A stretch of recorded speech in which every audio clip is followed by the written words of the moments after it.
If you're looking for big flavor but don't have much time, why not give today's recipe a try? Howard shows us how to make Mongolian beef in the Mr. Food Test Kitchen.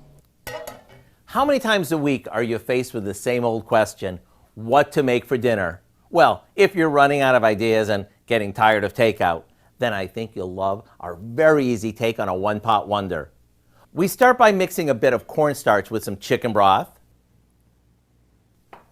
a couple of tablespoons of soy sauce, sesame oil, and a little hoisin sauce. Now, just in case you aren't familiar with hoisin sauce, it's a sweet and spicy sauce made from soybeans, vinegar, sugar, garlic, and a bunch of spices. And you can find it at your local supermarket right along with all the ethnic favorites.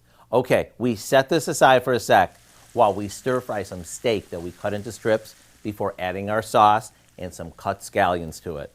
We let this cook just until the sauce thickens up. And the secret to cutting the steak nice and thin is to pop it in the freezer for about 30 minutes before cutting it.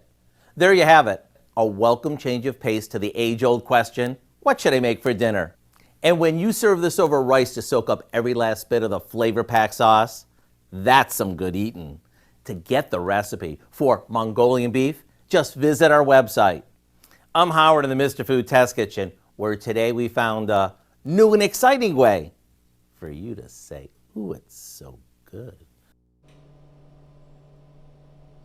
Well, you can find this recipe along with a lot more good food from the Mr. Food Test Kitchen online. Just go to our website at KOAMnewsnow.com. Here's